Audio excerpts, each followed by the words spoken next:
says there are still some risks to the country's finances from SOEs, NSFAS funding shortfalls, social grants and NHI. Nogukhanya Mdambo, Eyewitness News.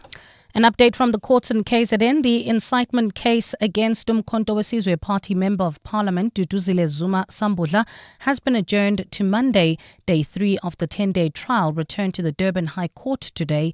The daughter of former President Jacob Zuma is charged with incitement to commit terrorism and 2 counts of incitement to commit public violence. The charges relate to the July 2021 unrest, which saw widespread looting in Gauteng and KZN. State Prosecutor Advocate Yuri Gangai says he still needs to consult with some witnesses. And in some good news, all lanes on the N1 South in Johannesburg near the Maritzburg off-ramp have now been reopened to traffic. The Johannesburg Metro Police Department had to close the route this morning due to a major incident involving a tanker. The tanker, reportedly carrying paraffin, overturned on the highway, causing a major leak. Motorists had to be diverted off the major route while cleanup operations were taking place.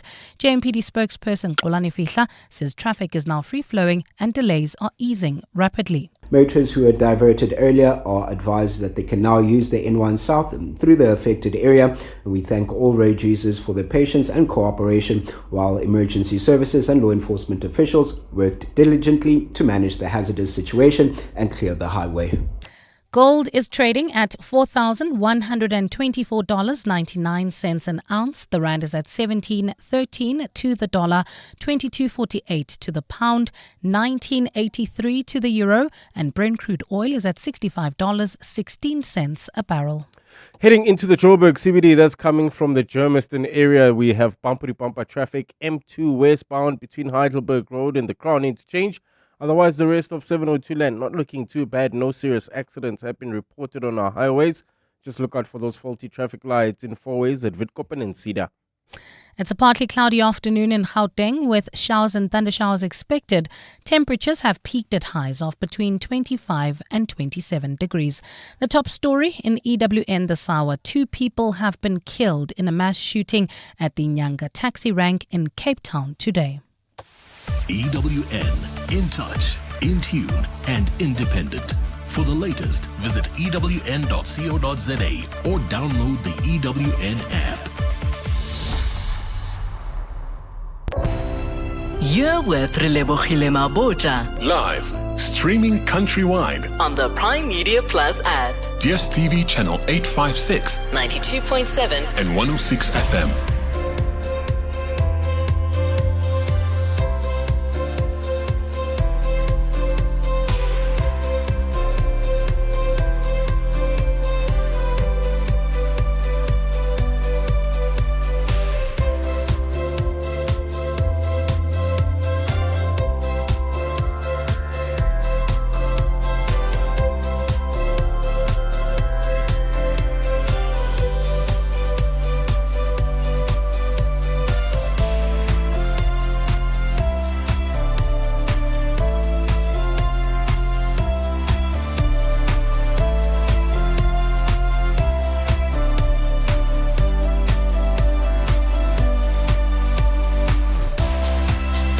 Minutes after 1 o'clock. Welcome to 702 Afternoons with me, Relebogile Mabotja, this Wednesday, the 12th of November.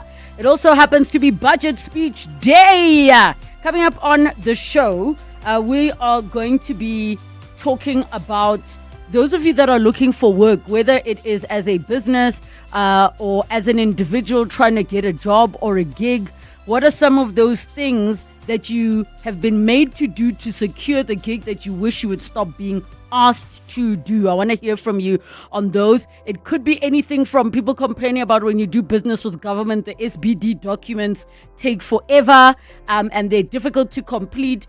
Another person also shared about why are you making me do a full creative presentation and seeing me 4 times? I feel like I've already started working. So I want to hear from all of you on that one.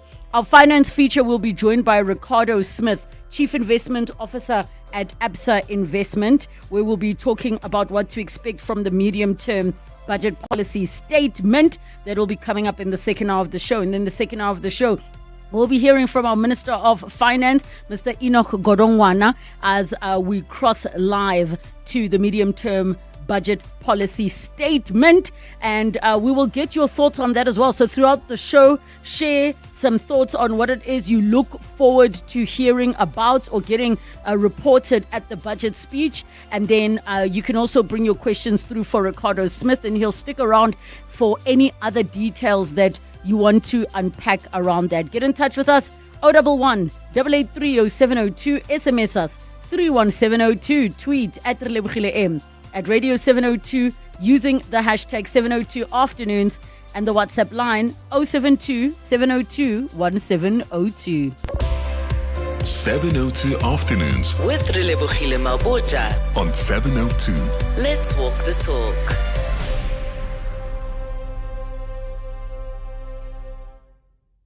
I saw a very interesting post on X about a woman sharing that she is tired of basically being asked to record videos when she's applying for jobs, to which many people are like, what?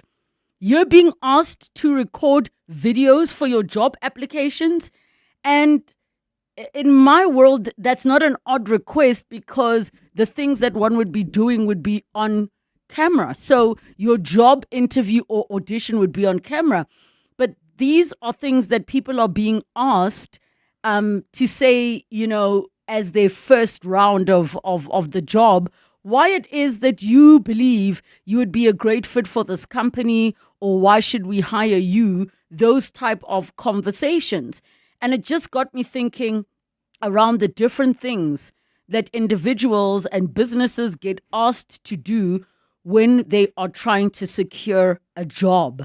So this is at I Go by SJ on X, who says jobs need to stop asking for video recordings as part of the application process. Are you trying to see if I'm actually black, is what they say.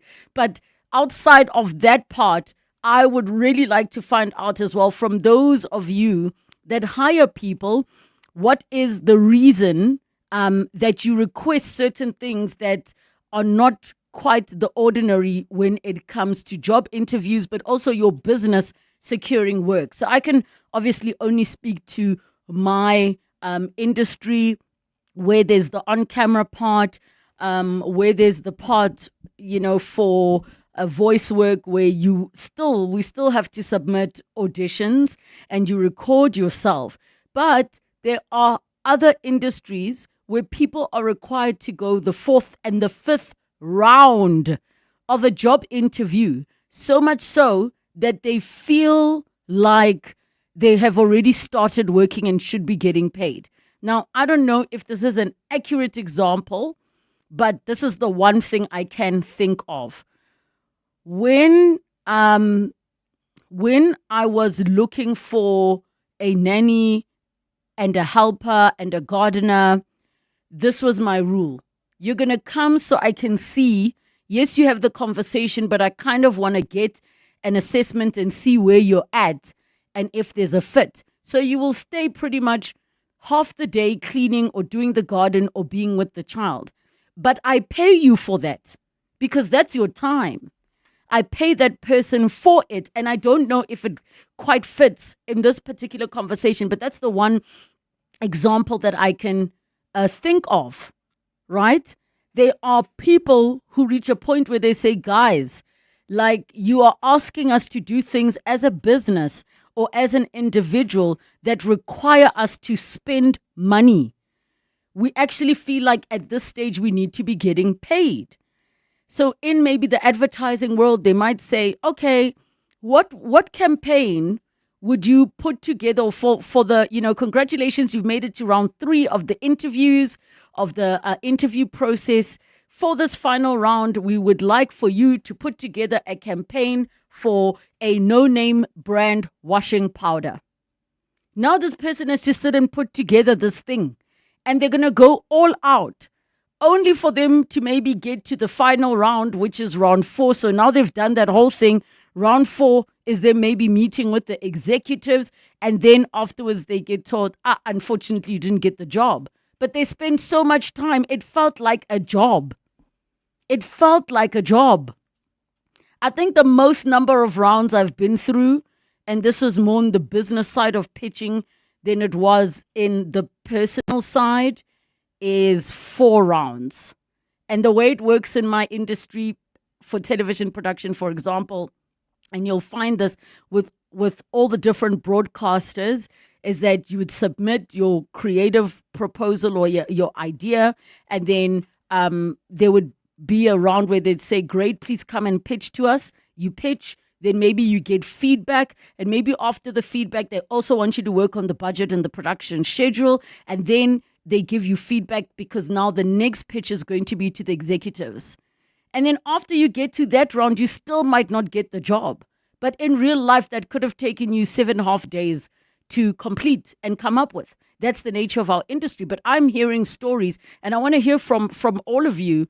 I'm hearing stories. I saw another guy now who was saying, guys, please, can you follow me? I'm applying for a job that requires us to also be content creators over and above the role that we have. So I need to have 50,000 followers on X. What do you guys mean? If your job is not like digital work, if your job is not that. And I am starting to think that some people do need to be paid for their time. And I want to hear from all of you, under what circumstances should people be getting paid for their time in the process that they're trying to land a gig? Whether it is as a business, whether it is as an individual. What is too much? Another scenario, like you might get asked, let's say in an audition. The first time you go and audition on your own to camera, maybe round 2, they pair you up with somebody to audition with, right? That's reasonable to see, okay, what's the chemistry like, right? If it's an acting role and maybe the two of you are supposed to be a couple.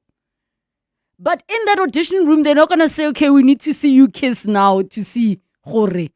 Like, is there, there's certain things you're just not going to do. But I want to hear from all of you.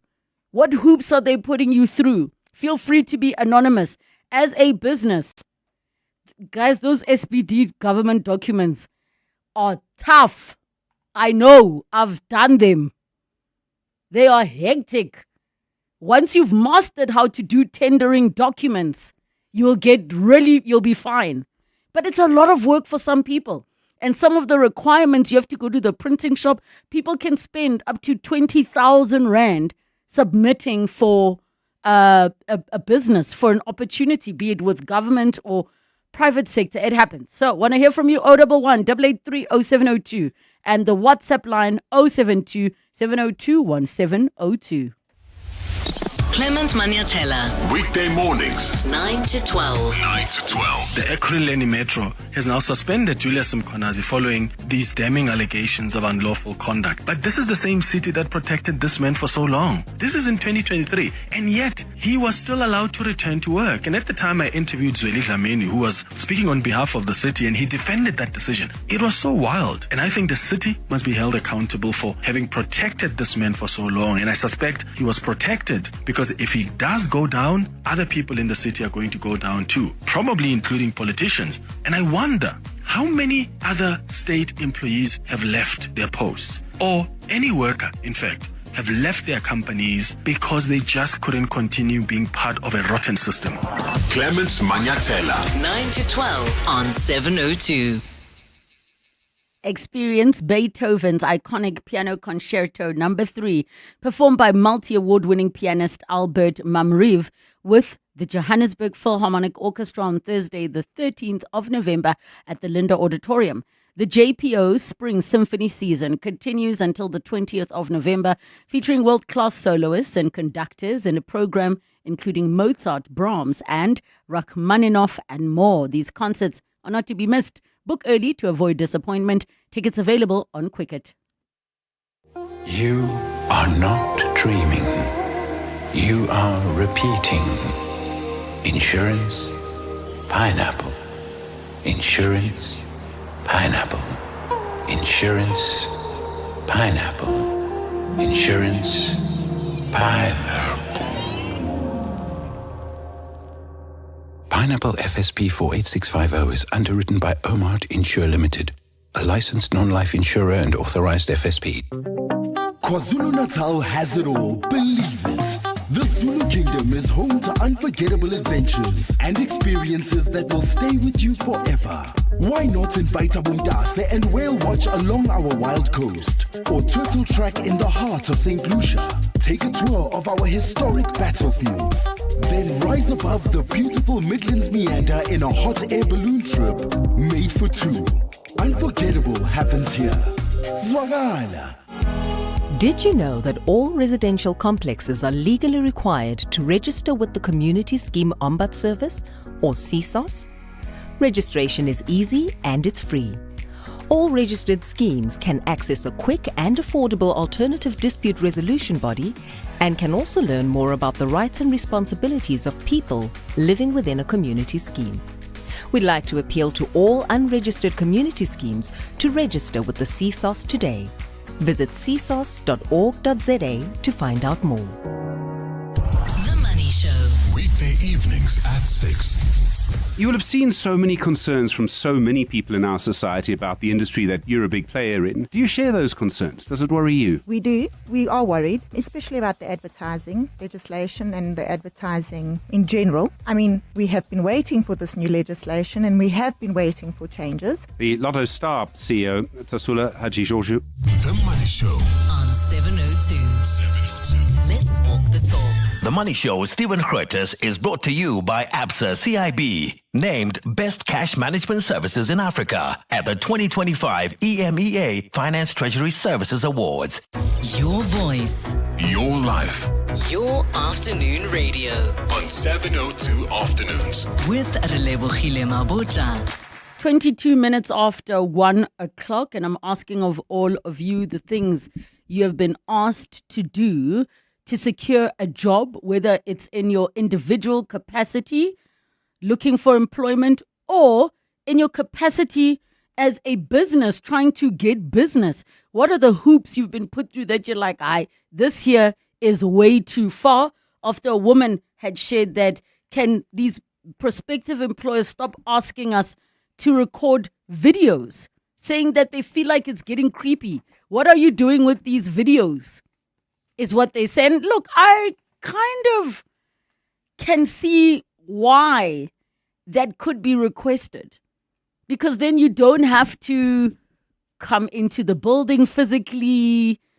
You know, it helps to sift through a lot of people if we get a sense of, okay, what's your vibe? What are your confidence levels and all those things? But let me be clear. I think it should only be restricted to certain roles. I don't think everybody needs to be recording a video. You can't be asking somebody who's going to be some junior unpaid intern to now be recording videos to explain why they need that opportunity. 011 883 0702 and the WhatsApp line 072 702 1702. On Facebook, Jonathan says, the one thing that I wish people would stop asking is for us to do it for free. People think and see us dancers as props. They never see the value in paying for the requested entertainment. Ooh.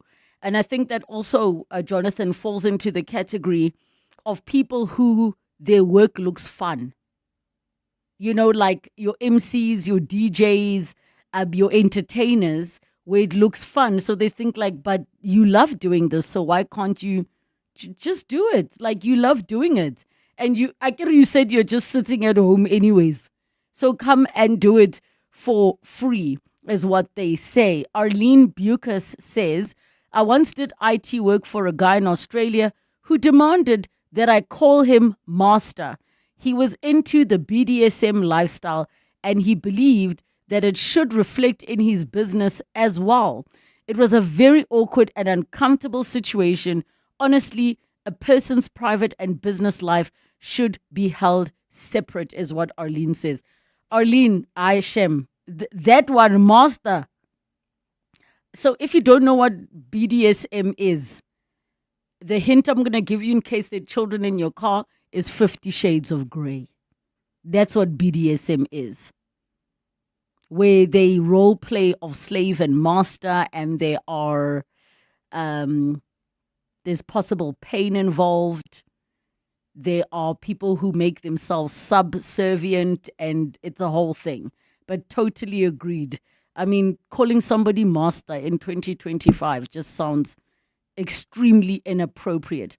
Mpefering Kaleselo says that for them, they wish they'd stop being asked to wear a tie to a job interview. I don't know how I feel about that. I mean, times have changed, I guess. You don't really have to wear a tie unless your job would require it. But I've seen CEOs that don't even wear ties anymore. They're wearing open shirts at the top with their two-piece. So I kind of get where you're coming from. Some people also wear golf shirts with a jacket and their chinos, and they still look very neat and professional. But I don't know, maybe as gents, share with me if you feel like and believe that gents should be wearing ties and doing things like that at their job interviews. Murolong Oraiko says, you're going to get us fired. Other things we are definitely not allowed to disclose. Don't worry, use our WhatsApp line and feel free to be anonymous. We truly do respect your anonymity. We don't say your names if you have not signed it yourself. Even though we're able to see WhatsApp names on our side, we don't say them. So if you ask to be anonymous or you don't sign your name, we definitely do not read it on air because some of these topics can be extremely, extremely sensitive. Lizo Tolom on TikTok says, media industry is worse. You come up with an idea and then after they let you go, you see your idea being executed. Yeah, guys. I feel like I'm too close to this topic. I am maybe a little bit too close for comfort to this topic, but that happens. That happens. And those of you that work in media will have had those similar experiences. One person was saying for a nanny, it's understandable for them to come and spend time with your child, asking about those funds and their time for the days. Like I said, you must pay for people's time. I mean, obviously at a certain level, you're not going to be paying for a person's time. But I think with certain kinds of jobs, you can't ask a person to come and use their petrol money or taking taxis to come to you and then to actually do some work to see, okay, sharp, is there synergy here? Are we aligned? Is it going to work? Only for them to go home with nothing. So I think that's possibly some kind of level of exploitation, because what's stopping you from having, for example, a different person come clean your house every week under the guise of we're interviewing you for a job? So I think at a certain level, people must get paid for their time. Masheleng says, for a first interview, for the sake of the job, wear the tie. I'm inclined to go with you. I would rather be overdressed than underdressed when it comes to an interview or an opportunity. Rather overdo it. That kick and boboza that it pinches your toes and hurts your feet, take them out. Make that impression, because you don't know who's going to be in the room. So I hear exactly what it is that you're saying, Masheleng. Another message says, my worst is government forms. That one has to print and manually fill them in over and above the online application. I find this wild. Guys, it's so painful. You still have to also deliver physical copies and you can't email. Then some of them have to be on a stick as well. And they have to be completed by hand. Ne? You don't type an SPD document. You complete it by hand. Meaning if you make a mistake on the one document, you're going to print again. If you don't have a printer and you don't have, it's a lot. It is a lot. And one says video clips are discriminatory against those who have the asset to record, downloading specific video apps and software, it also eliminates people of certain ages, sexes, etc. This message is coming from John. And I hear you completely there, John. I think it really depends on what the role is and what the circumstances are. You might need to record a video if the interview is not lining up with the relevant, but maybe the job is like something in the US. And maybe they are trying to get a sense of who you are as a person. But there's certain roles. Why are you asking people to record on video? Like, Karabo, why are you laughing? Because during COVID, right? Yeah. During COVID, right?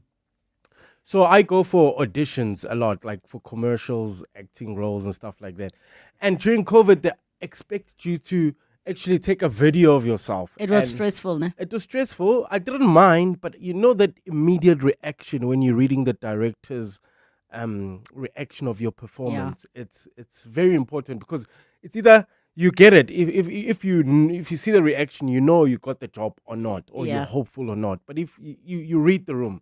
So it was very difficult for me to perform in front of the camera without somebody actually physically watching me and critiquing me as I go. I didn't know performance anxiety also applies to people not being in the room. Yeah. Like you need it. Because I never thought about it that way. Because for me, a lot of our pitches now have switched to online. And I feel so much better. I have more time to prep. You log in 10 minutes before. You do your pitch without having to see people's faces, and then it's on mute. For me, I feel, I don't know, I feel better. We'll continue when we come back. It's just after 1:30. Time for your latest Eyewitness News headlines. Good afternoon. Thanks, Relebogile. A very good afternoon. The stage is set for Finance Minister Enoch Godongwana to deliver the medium-term budget policy statement today. Godongwana will address MPs and the country at 2 p.m. on government's possible adjustment to budgets. Some economists expect National Treasury to table the revised inflation target framework today. It is the first mini-budget under the coalition government. 2 people have been killed in a mass shooting at the Nyanga taxi rank in Cape Town today. Police are combing through that scene, investigating the motive behind the attack. It's understood a total of 10 people were shot at by unknown gunmen who opened fire at the rank. And the incitement case against Umkhonto weSizwe Party Member of Parliament Duduzile Zuma Sambodla has been adjourned to Monday. Day 3 of the 10-day trial returned to the Durban High Court today. The daughter of former President Jacob Zuma is charged with incitement to commit terrorism and 2 counts of incitement to commit public violence. Those charges relate to the July 2021 unrest, which saw widespread looting in Gauteng and KZN. Those are the headlines. This EWN and more at 2 or as it happens. EWN Traffic. Well, at this stage, if you are leaving Germiston heading into the Joburg CBD, there's bumper-to-bumper traffic M2 westbound between Heidelberg Road and the Crown Interchange. Also, roadwork still slowing down traffic. This is in the Calvin Alex area heading towards Midrand on the N3 northbound between London Road and the Peclu Interchange. Look out for those faulty traffic lights. Edenville, Morafontein Road and Van Riebeek. Traffic lights also not working in the Sunning Hill area at Rivonia and Witkoppen. If you come across any other traffic issues, please WhatsApp us on 072 702 1702. There's more EWN on air, online, and on the EWN app. Bongani Bingwa, 702 Breakfast. Weekday mornings, 6 to 9. Michael Komape, Oratile Dilwane, Langalam Viki, Lumgam Ketwa, Omari Monono. These are innocent children whose lives were tragically cut short because they fell into pit toilets. Little Unatlebo lost his life last year. One of the last images the family said that they have of Unatlebo is a nurse pumping his stomach that was bloated and filled with feces and urine from the pit toilet he had fallen into. Oh, Risha, just Bongani Bingwa, 6 to 9. On 702. Classics on Turf is back, where golf and classical music meet in one unforgettable Johannesburg night. Join 702 at Killarney Country Club on Friday the 14th of October as Kukwano Masote leads a full orchestra bursting with energy, color and rhythm. Sharing the stage, Judith Puma brings her velvet voice and unmatched charm to a proudly South African musical celebration. Your tickets includes delicious canapes and welcome drinks and with a rain-proof setup. The show goes on no matter the weather. Book now at quicket.co.za. That's Friday, the 14th of November. Correction, Friday, the 14th of November. Classics on Turf is proudly made possible by Telkom and brought to you in partnership with 702.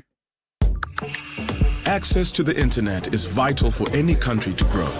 That's why the recent 6.75 billion rand digital infrastructure deal that Standard Bank Corporate and Investment Banking facilitated between Telkom and an Actors-led consortium is so transformational for South Africa.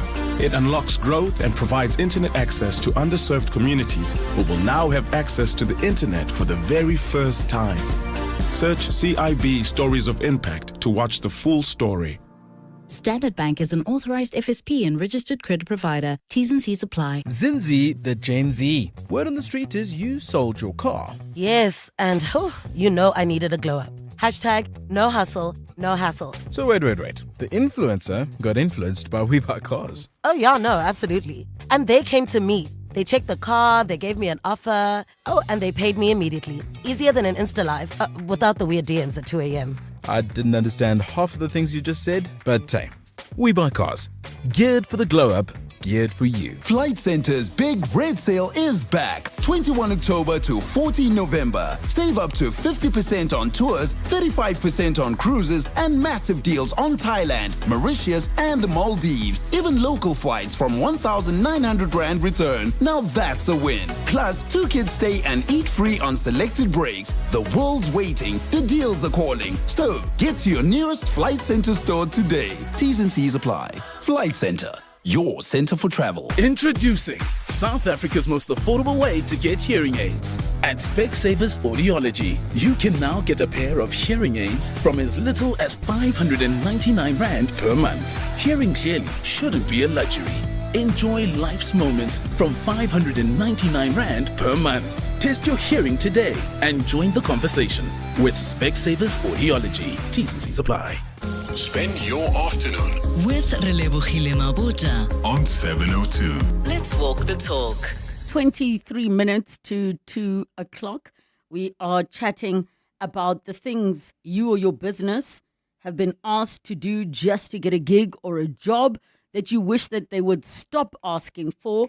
As a woman said, this is I Go by SJ on X, who said jobs need to stop asking for video recordings as part of the application process. So I'd love to hear from you on each and every one of your experiences that you have been requested to do or to perform, that maybe you feel like, actually, can you guys stop asking us to do this one specific thing? Now, job seekers, some job seekers actually don't like the Z83 application forms, where they say people's frustration with South African Z83 job application form is mainly because of the strict and often unforgiving application process. A single mistake can lead to automatic disqualification, which is especially disheartening for the large volume of job seekers that are in South Africa. Then, of course, you've got small, medium, and large businesses in South Africa. Applying for a tender can be an exceptionally frustrating process, with the frustrations generally being about the complex and unforgiving administrative process. So when one says unforgiving, think about the fact that there are silly little things that you can get disqualified for. I remember many years we were submitting for a tender for some production. I cannot recall, but the concept was on lock. Everything was like pashash. We were like, this is our gig. We've got this. Do you want to know the reason we got disqualified, meaning you couldn't even get the opportunity to present, is because at the time, I think it was the tax clearance was not an original copy. It was a photocopy. So little things like that can get you fully disqualified. Getting a document certified can also, or not having one certified, can get you disqualified. And then, of course, you've got the central supplier database that many government agencies and government itself requires you to be a part of. And these things can become a costly exercise just in terms of getting the right people to also assist you. 011 883 0702, the WhatsApp line 072 702 1702. We have your voice notes. High level, yes, it is something that is done quite widely. I've been looking for a job with no success actually for the past 6 months. But yesterday I received a request to record a video for a company that I tendered my application to. So I'll be doing that. Do whatever they say, right? You want the job. Good day, Relebogile and the listeners. My question is, as the example that you gave of a new marketing strategy for a washing powder. Let's say you give them that and you fail the interview and all the other processes. Don't you think these guys, they do continue to use our material that we use for interview or trying to get the job? I don't think we are protected from that, eh? Thank you.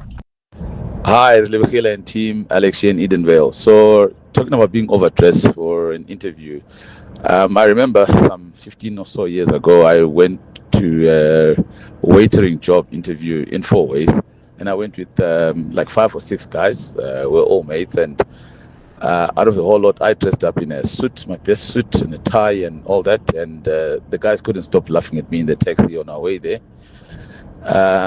So after the interviews were done, we were sent back. But then the manager was doing the interviews, called me back and he said, "Okay, hey you, why were you wearing a tie and a suit for a waitering job interview?" I said, "Look, I just wanted to make an impression." And he said, "Okay, I like your attitude.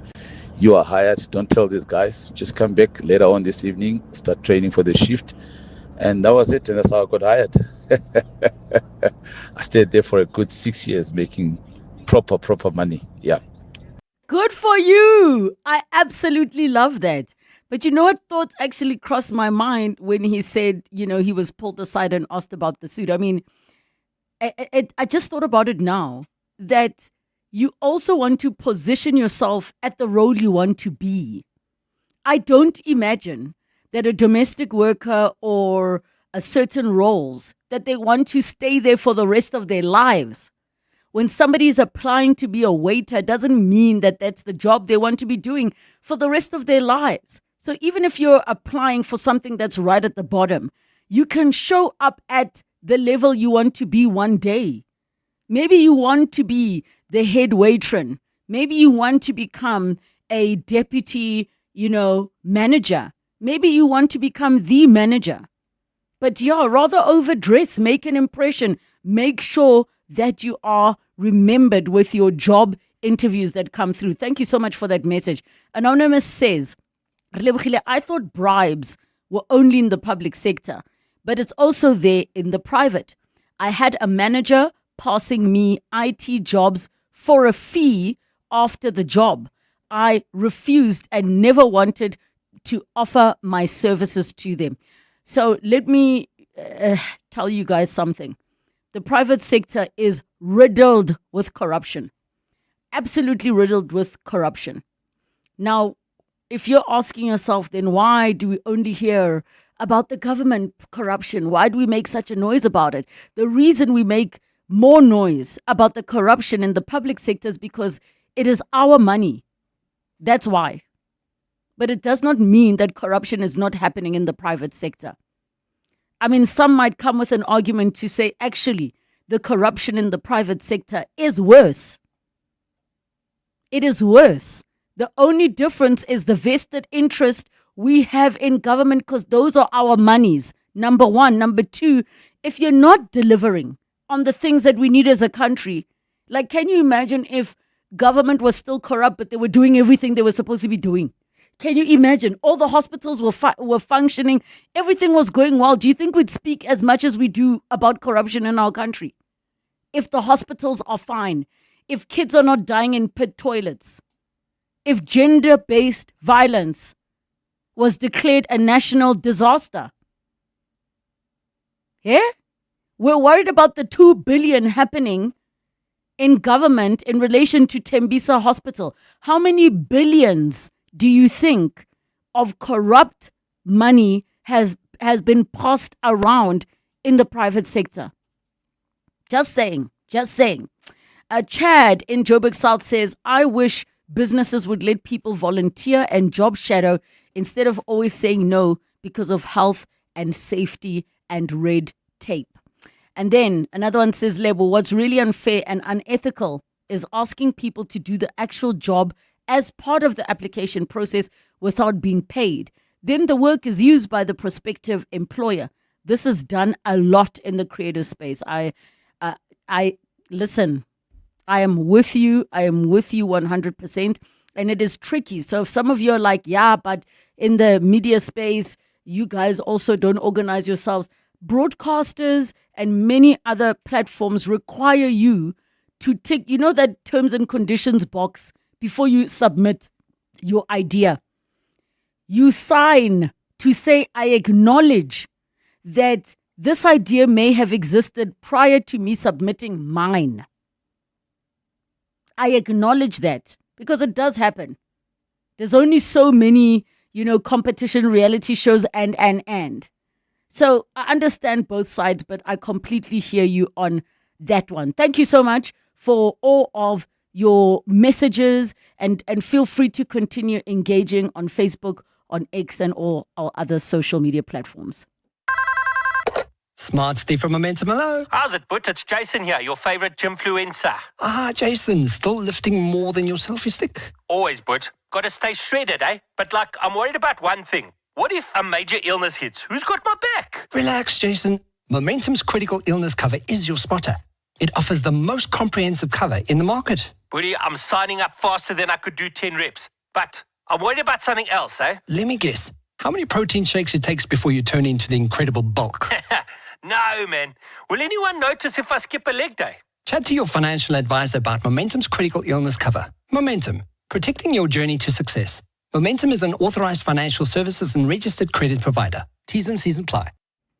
From the Eastern Cape to wherever the dirt leads, the Peugeot Land Trek is built for the South African way of life. See two teams go head-to-head in the Most Dirt Wins Challenge, conquering dust, mud, and every obstacle our land can throw at them. It's not about getting there first.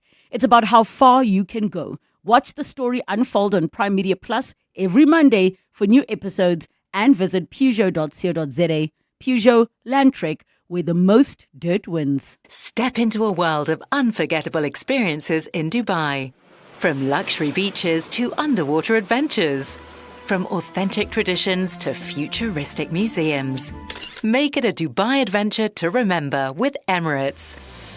Fly to Dubai from one of 3 gateways in South Africa. Start your holiday the moment you board with delicious regional meals, complimentary drinks, and up to 6,500 channels of entertainment. Fly Emirates. Fly better. Standard Bank and 702 have joined forces to bring you China Unlocked. Africa generally provides a massive opportunity for all tourists. People, Europe is largely saturated in tourism. I see in the Middle East significant numbers of tourists increasingly coming to this part of the world. Think Saudi Arabia, I think the UAE, Dubai in particular, Abu Dhabi, and increasingly. And it's all about creating connectivity, safety, and a good value proposition for tourists. We have a relatively cheap destination, generally speaking. It's, of course, there's a long-haul destination, but people want those unique experiences. We have to package it, market it, and sell it effectively.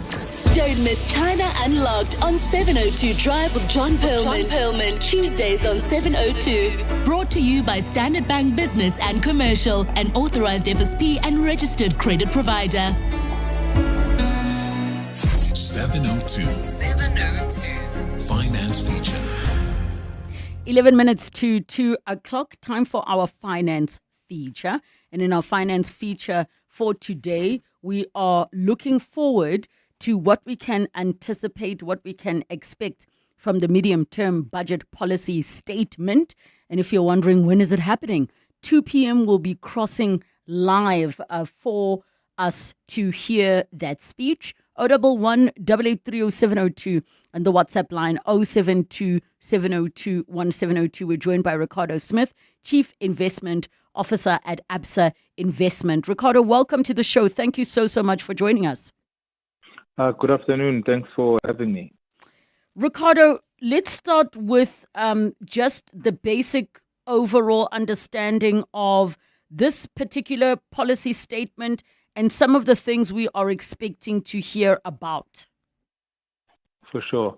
So the midterm budget policy statement is essentially a mini budget of sorts. It's to give us an indication as to the main budget, which we'll see in Feb. And it really sets out how government plans to spend money, but also how it's expecting to receive money and all of its sources of revenue, predominantly tax, but other forms of revenue as well.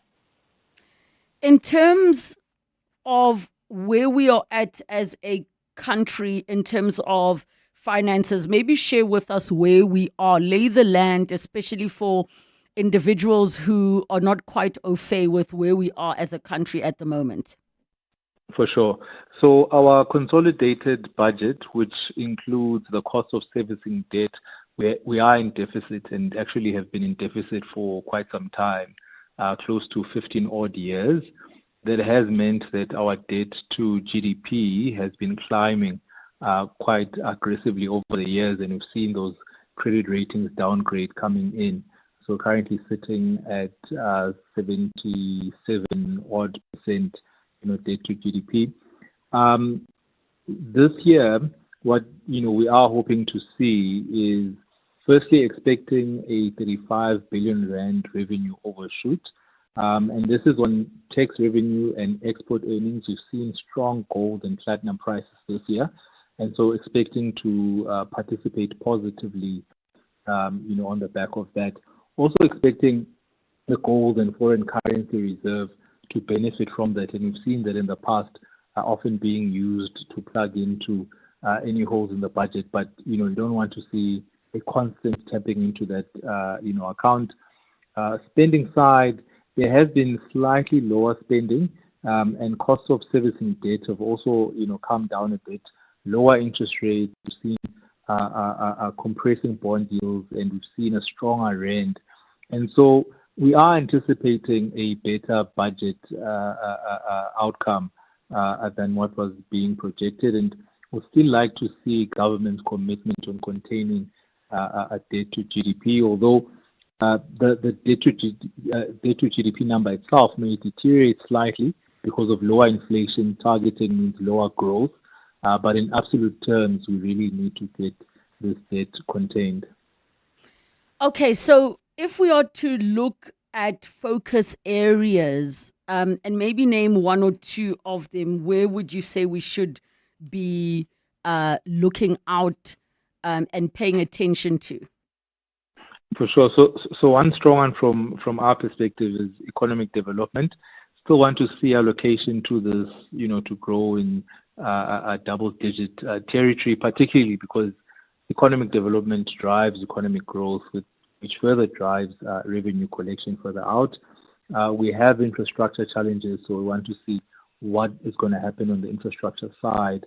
We've sorted out a lot of the energy crisis, done a lot of work on the transport logistics. Although the rail side is still lagging behind a bit, we are seeing a bit of a water crisis, and so would want to see that clearing out. And overall, maintenance, it seems we move from one infrastructure crisis to the next. We really need to get a bit more intentional about how we maintain our infrastructure. And that's quite important because we are a net exporter of commodities, and so how we make money, the infrastructure plays quite a strong role. Indeed. Ricardo, I look forward to breaking this all down with you when we catch up a little bit later. For now, let's take a break. Day 20, awaiting proof of payment. Day 30, still waiting. Day 40, funds finally cleared. In business, credit with 55 interest-free days keeps you moving. We get it. Get an Absa Business Credit Card. Use over 50% of your credit and initiation fees will be on us. Offer ends 31 December 2025. Apply at absa.co.za/business. Absa is an authorized FSP and registered credit provider. T's and C's apply. Absa, your story matters. This is Kyle's mom, entertaining the guests. My son and I have been taking some dancing lessons. Watch And a this. one. And a two. Oopsies. And this is Kyle's mom with 2 months free YouTube Premium plus 5 gigs free YouTube data plus 30 gigs once off. It's showtime! With ad-free YouTube Premium. Kyle, hand out the logins, my boy. You get a password. You get a Extra password. your summer Get a with the Vodacom Red Plan and get extra Red rewards plus benefits on the VodaPay app when you sign up or upgrade, online and in store. T's and C's apply. Further together, Vodacom. Experience a unique musical journey as the Mzansi National Philharmonic Orchestra presents its national tour, featuring legendary conductor Marin Alsop and homegrown global sensation Abel Selauchwe. The program includes Selauchwe's Four Spirits Cello Concerto, paired with Rachmaninoff's Romantic Symphony No. 2. Concerts take place at the Linda Auditorium on Wednesday the 10th and Thursday the 11th of December. Book your tickets now at Quicket. It's 5 minutes to 2 o'clock. We will be crossing live at exactly 2 o'clock for the midterm budget policy statement. So don't freak out. We're going to the news at 5 minutes to 2 o'clock. This is EWN. Good afternoon. I'm Bali Dlamini. Finance Minister Enoch Godongwana will be feeling the pressure to lower the inflation target to ease the high cost of living when he delivers the mid-term budget speech at this hour. Indications are that Godongwana will have more money to play with thanks to higher than projected tax collections by the South African Revenue Service. But the country's high debt servicing costs and ever-growing expenditure list will still have the Finance Minister in a bind as to how to allocate any excess revenue. Lindsay Dentlinger takes a look. With South Africa off the Financial Action Task Force grey list, government will be hoping to boost its investment prospects. GNU partners will be expecting the minister to have identified wasteful expenditure over the last 6 months and to indicate where he's cutting costs to stave off any more talk on increasing taxes to make up for a projected budget shortfall in the new year. After months of contestation between the National Treasury and the Central Bank over inflation targeting, pundits are banking on Finance Minister Enoch Godongwana to forgo the current inflation target range of between 3 and 6% in favour of a fixed, lower-end target. Spotted around the parliamentary precinct today, Godongwana appeared more relaxed than he had been at the height of the 2025 budget impasse between February and May. This could possibly be a sign that this time around he's managed to strike the balance between meeting government's pressing spending requirements while simultaneously taking steps that will help to ease the financial pressure on struggling households. Lindsay Dentlinger, Eyewitness News, Parliament. To this now, a well-known musician has been arrested in Bendo in Polokwane on 2 counts of attempted murder. Last month, the suspect allegedly had a confrontation with another motorist where he opened fire. A 34-year-old was injured in that incident and was rushed to a local hospital. The case was then transferred to the Provincial Investigation Unit for further probing.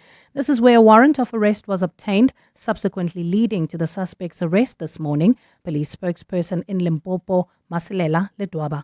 During the operation, police seized the suspect's vehicles for forensic analysis as part of ongoing investigations.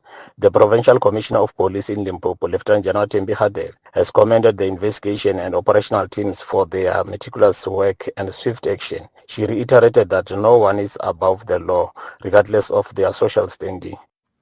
2 people have been killed in a mass shooting at the Nyanga taxi rank in Cape Town today. Police are currently combing through the scene, investigating the motive behind the attack.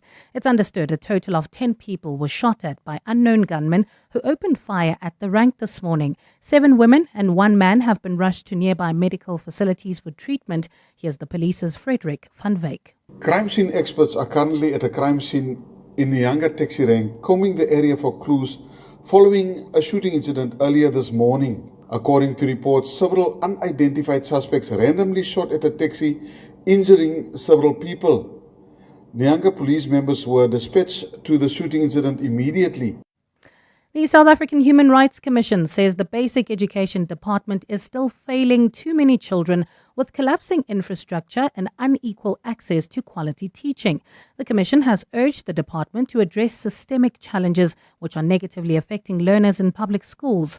The call was made during a briefing today where the Commission has been providing its findings from observations of public schools in the country. Ntokozo Khumalo has more. The Commission has released its findings from the National Monitoring Project assessing public school readiness across all 9 provinces. It visited 150 schools. Many are plagued by poor infrastructure, unsafe toilets and chronic underfunding. Commissioner Tepo Madlingozi says the report highlights 5 key challenges that continue to rob learners of their right to education. It's a call to action because it highlights systemic challenges in our schooling system, challenges that impact on the enjoyment of the right to basic education, access to basic education. Madlingozi says the Commission hopes the department will finally act to fix what's broken and give South African learners the schools they deserve. Ntokozo Khumalo, Eyewitness News, Parktown. Gold is trading at $4,124.99 an ounce. The rand is at 17.13 to the dollar, 22.48 to the pound, 19.83 to the euro, and Brent crude oil is at $65.16 a barrel. Well, if you're heading into the Joburg CBD, there's bumper-to-bumper traffic. This is on the M2 westbound between Heidelberg Road and the Crown Interchange. And traveling through Sandton, heading towards Midrand, there's slow-moving traffic on the M1 northbound between Marlborough and the Butler Interchange. It's a partly cloudy afternoon in Gauteng with showers and thundershowers expected. Temperatures have peaked at highs of between 25 and 27 degrees. The top story in EWN this hour, Finance Minister Enoch Godongwana will be feeling the pressure to lower the inflation target to ease the high cost of living as he delivers the midterm budget speech this afternoon. EWN, in touch, in tune, and independent. For the latest, visit ewn.co.za or download the EWN app.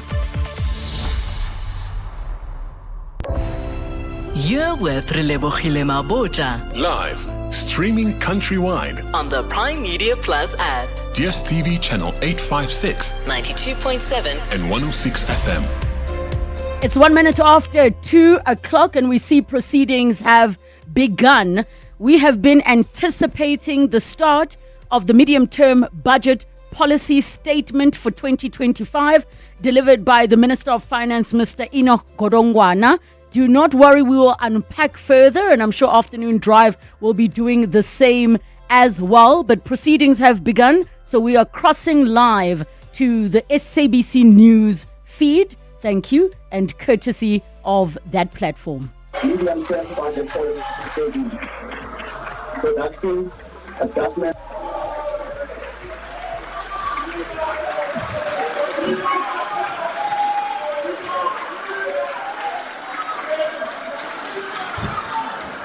Order, honorable members.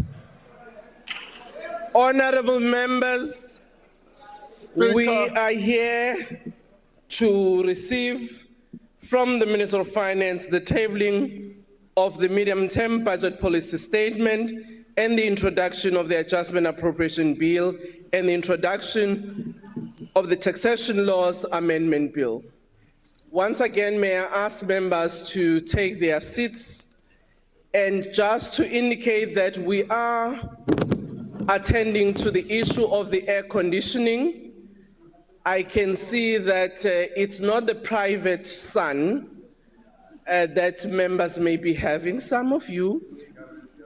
Yes, Mr. President, there is a private sun for some of us, but it's not that, it's just the heat. That's why even our gentlemen are going on. So, Honorable Member, Minister, you can table your medium-term budget policy statement. Speaker of the National Assembly, Togo Didiza, Deputy Speaker, Anneli Lodriat, Chairperson of the National Council of Provinces, Refilo Mtsweni Tsipane, Deputy Chairperson of the National Council of Province, Les Govenda, His Excellency, the President of the Republic of South Africa, Cyril Ramaphosa, His Excellency, the Deputy President Paul Mashatile, Cabinet colleagues, honorable members, members of the Executive Council for Finance in provinces, Governor of the South African Reserve Bank, Lesesha Kganyago, Commissioner of the South African Revenue Service, Edward Kisvete, Chairperson of the Financial and Fiscal Commission, Patience Mbava, fellow South Africans. We convene at a time when South Africa, like many nations around the world, is grappling with intensifying global competition and mounting economic and political divisions. It is against this fractured landscape that South Africa has been falsely accused of genocide against its white community and threatened with punitive sanctions based on falsehood. Let me thank the many communities here at home and around the world that have rejected the false narrative and the fear, hate, and disinformation they represent, and instead chosen to defend the principles of solidarity and equality. The members of the African community who recently came out publicly refusing to be used as a pawn or portrayed as victims provide us with a timely reminder of our responsibility to forge collective prosperity grounded in truth, justice, and mutual respect. They made the call not in our name, and that to me was an important patriotic call. Madam Speaker, it is in this spirit that I table the following documents before this House. The Division of Revenue Amendment Bill, Adjustment Appropriation Bill, Taxation Laws Amendment Bill, Tax Administration Laws Amendment Bill, and this medium budget policy statement. As we table this policy statement, we have reason to be optimistic about the future of our country. Our optimism is rooted in the progress we've made in keeping the promises we have set out. A promise to grow the economy faster, to strengthen public finances, and to improve life for all South Africans. 2 years ago, we committed to stabilizing public debt in the current year and then begin to reduce it. Despite a challenging environment of persistently low economic growth, we are on track to achieving this goal. We also committed to remove South Africa from the Financial Action Task Force grey list. We have delivered on this commitment in just 2.5 years. This is thanks to collaboration across government departments, law enforcement agencies, and the private sector. Exiting grey listing enhances South Africa's attractiveness to investors and make it easier to do business with us. However, we cannot afford to be complacent. FATF's next mutual evaluation of South Africa begins in the first half of 2026. We must continue to tackle money laundering and terrorism financing to stay off the grey list. Honourable members, we also promise to use our presidency of the first African G20 to firmly place Africa on the global agenda. As we approach the final stretch of our presidency, we have successfully concluded meetings of the G20 finance ministers and central bank governors, brokering critical consensus for the continent's development. We are ready for the Leaders' Summit in Johannesburg just over a week's time. Despite all of this progress, we must remain realistic about the present and the action it demands. South Africa's most pressing challenge remains accelerated economic growth to create jobs and reduce poverty at the scale required. Drawing lessons from the 2025 budget process, we have engaged extensively to build consensus on how to achieve faster growth and leverage public finances to attract investment needed to create jobs and improve life for all. Allow me to turn to the economic outlook. Madam Speaker, South Africa's economic prospects are shaped not only by domestic factors, but by also global developments. Global growth is estimated to slow slightly to 3.2% in 2025. Amid ongoing trade tensions, geopolitical uncertainty, and supply chain disruptions, while the shocks of the unilateral tariffs imposed by the United States have not materialized severely as expected, their delayed effects, coupled with the rising protectionism, pose future risks to global productivity and price stability. Global equity markets have surged, driven by AI-related stocks and central bank rate cuts. But this rally carries the risk of sudden reversals. Given this uncertainty, it is critical that we leverage the immense opportunities presented by the Sub-Sahara region. We continue to make progress in the implementation of the African Continental Free Trade Agreement to strengthen multilateralism and regional cooperation. Thank you very much. Have a nice day, Father. Thank you. Order, Honorable Nanda. Domestically, we forecast real GDP growth at 1.2% for 2025, more than double the economic growth in 2024. We now forecast real GDP growth will average 1.8% between 2026 and 2028. Madam Speaker, the structural reforms we have embarked on, particularly in the energy and logistics, will be key to lifting our rate of growth closer to levels demanded by our developmental needs. Our strategy for faster growth and healthier finances continues to be anchored on 4 pillars. The first is maintaining macroeconomic stability.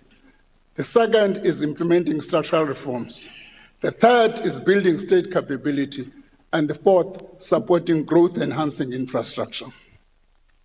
Madam Speaker, faster economic growth requires effective macroeconomic management. Over the past year, National Treasury and the Reserve Bank have jointly assessed the impact of a lower target on our economy and the fiscal framework. This work has now been concluded and recommends a revision to the target to strengthen the framework and enhance price stability by better anchoring inflation expectations and aligning South Africa to international best practice. Today, I announce a new inflation target for South Africa of 3% with a 1% point tolerance band. This decision follows agreement between the governor of the South African Reserve Bank and my consultation with the President and Cabinet. The 1 percentage point band provides flexibility to accommodate unexpected inflationary shocks. This new target immediately replaces the previous target range between 3% and 6% and will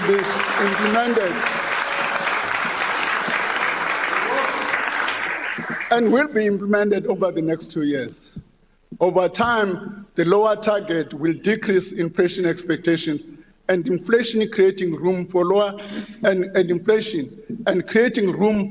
interest rates. This supports household spending and business investment, boosting economic growth and job creation. The short-term fiscal cost of lower target, which include nominal GDP and revenue growth, will make achieving fiscal targets more challenging. Yet, the long-term benefits of taking this step far outweigh this cost. We remain committed to ensuring that our macroeconomic policies serve the best interests of all South Africans. Madam Speaker, our fiscal strategy aims to achieve the following goals. Anchor fiscal policy by stabilizing debt and growing the primary budget surplus. Mobilize and direct more resources towards infrastructure investment and improving efficiency and effectiveness of spending. I'm pleased to inform the House and the country that we are on track to restore fiscal sustainability. Government debt will stabilize in 25-26 at 77.9% of GDP. This is the first time since 2008 financial crisis that public debt will not grow as a percentage of GDP.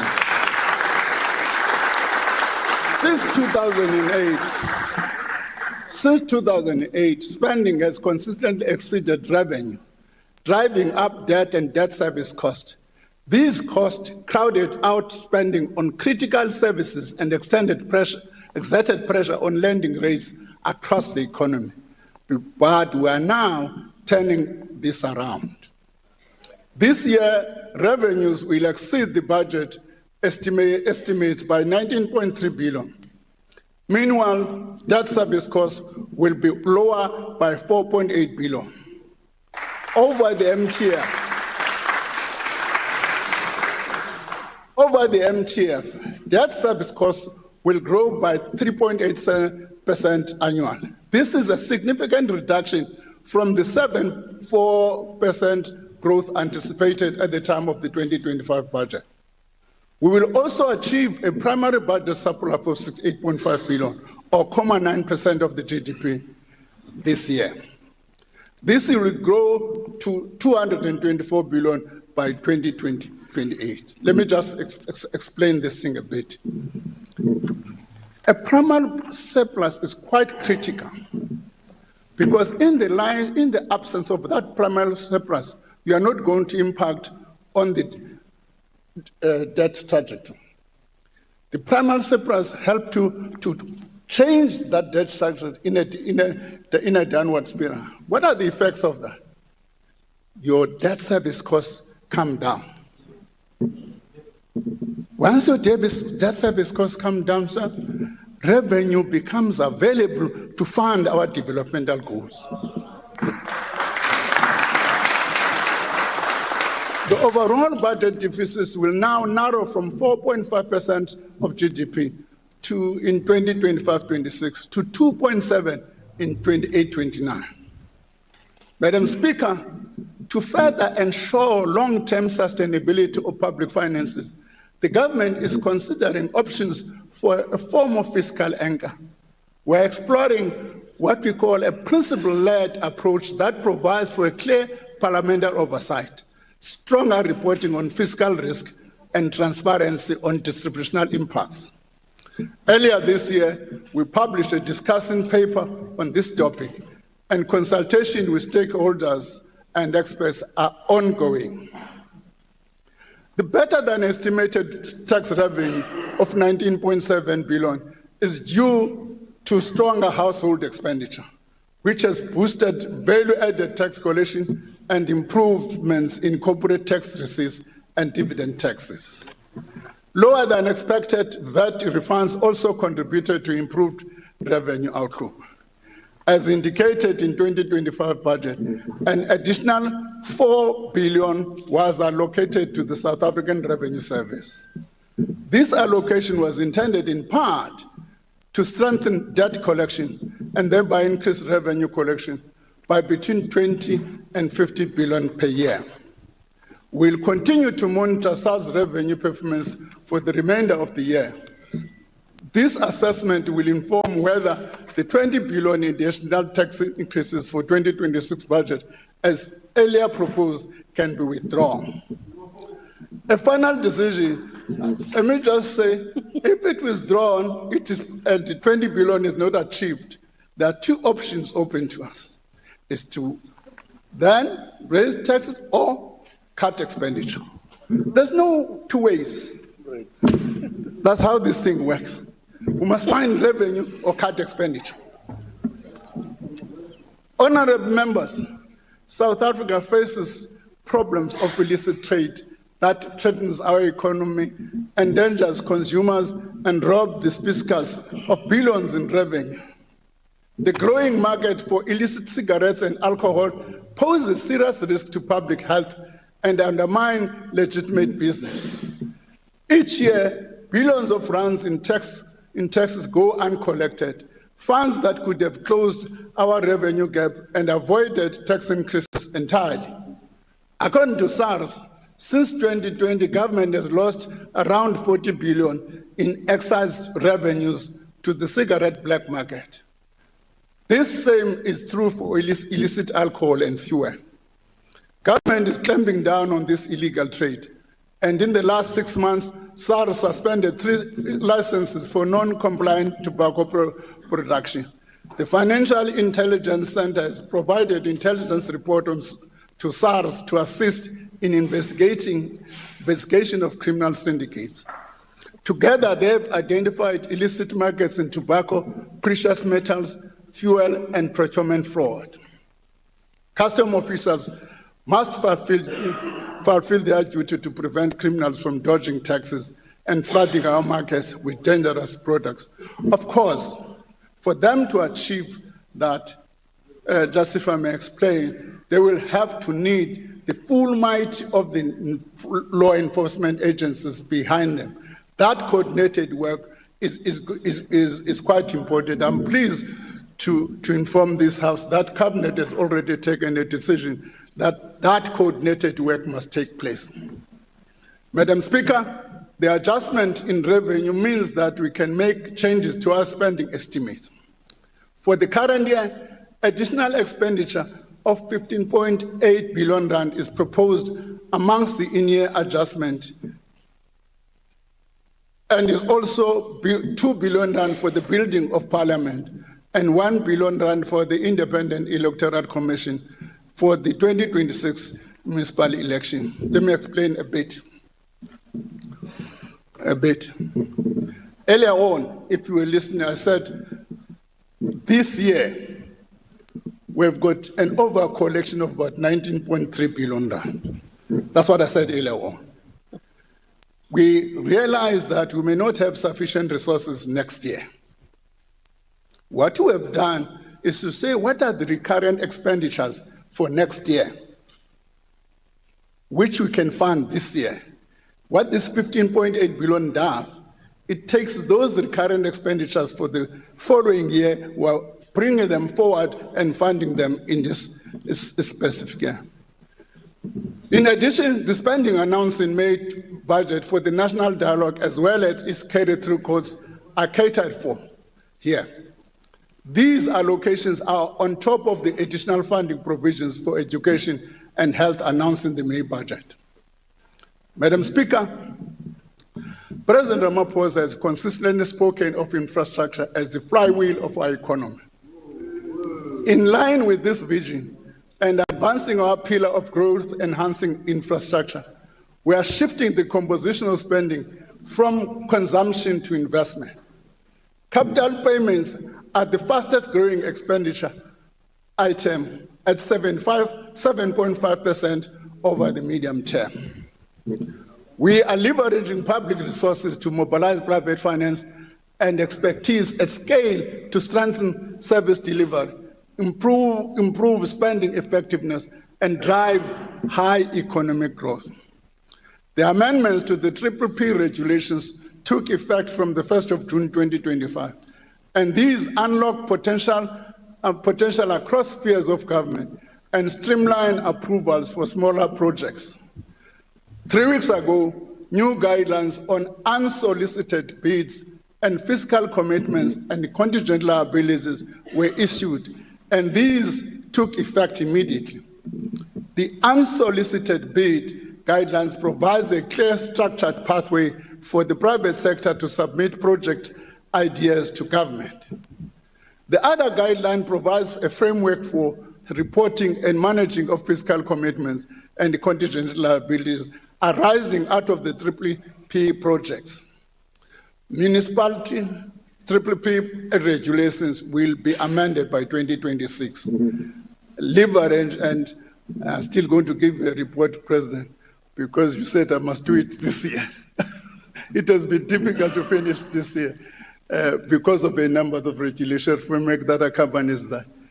Leveraging lessons from the renewable IPP projects to streamline planning and procurement, the Department of Transport Private Sector Participation Unit is reviving the passenger transport and logistics sector.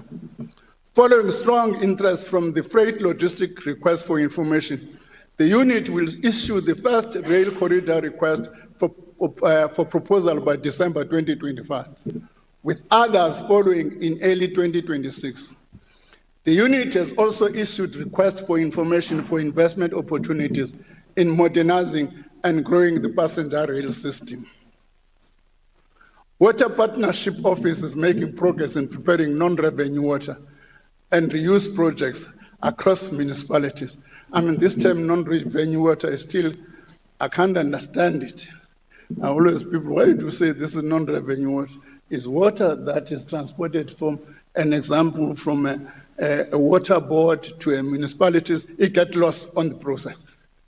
And we call it non-revenue water, whereas it's wasted water. Okay. These will create robust pipeline for the private sector to co-invest, and we have reconfigured budget facility for infrastructure to run for 4 bid windows annually instead of just 1. Since the configuration, the budget facility for infrastructure has received 28 submissions. Out of those, 9 projects were accepted for detailed analysis. Funding for the tune of 4.1 billion is also allocated for disaster relief to fix schools, pipelines, clinics, and substation damage between the last year and this year flooding in KwaZulu-Natal, Mpumalanga, and Eastern Cape. To raise the funding for these BFI projects, a new infrastructure bond will be launched soon to raise a minimum of 15 billion. The bond forms part of our efforts to introduce dedicated financing instrument that can mobilize cheaper financing to support infrastructure agenda. Government will also contribute to 2 billion to capitalize the credit guarantee facility.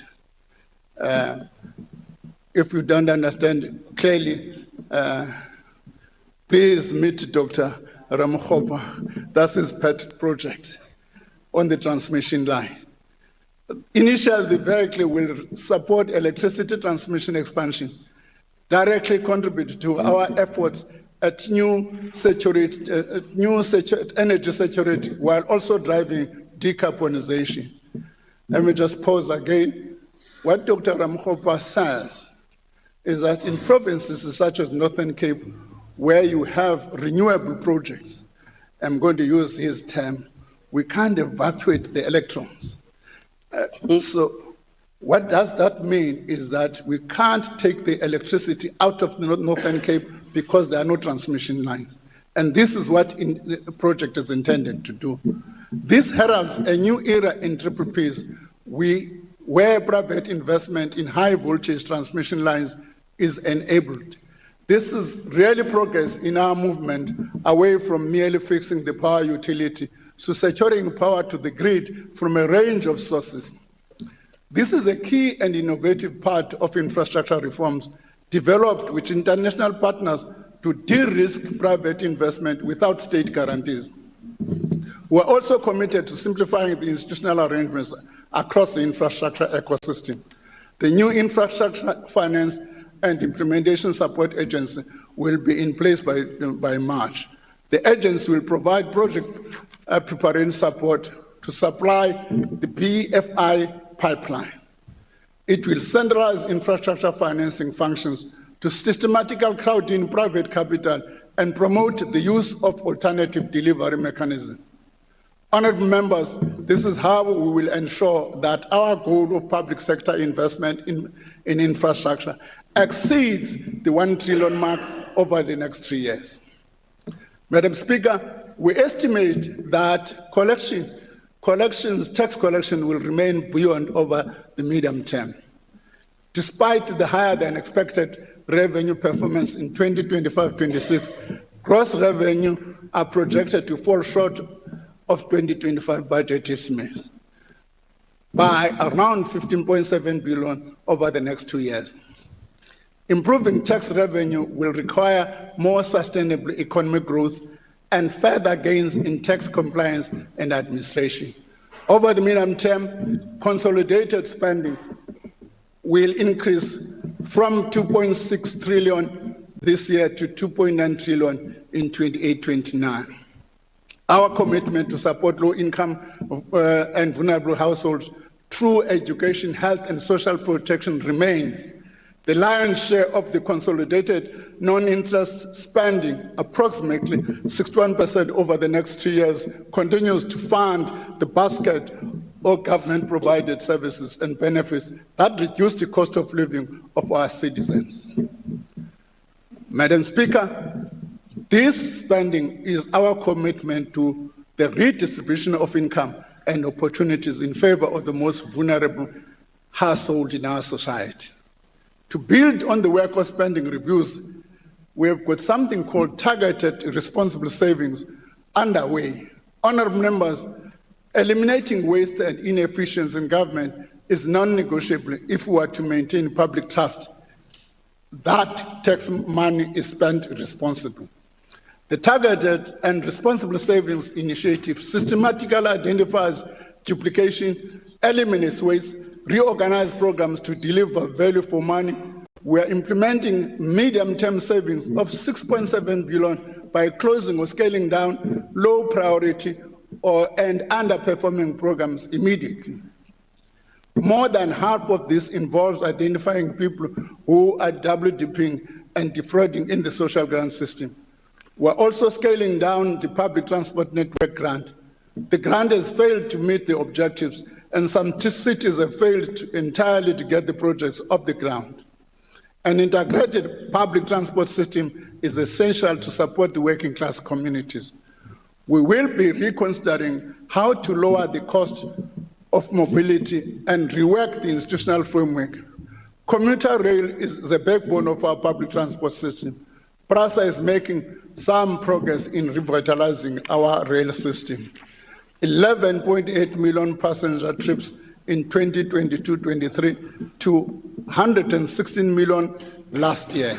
This is only the start of the broader continuous process to redirect funds from inefficient programs to pressing national priorities.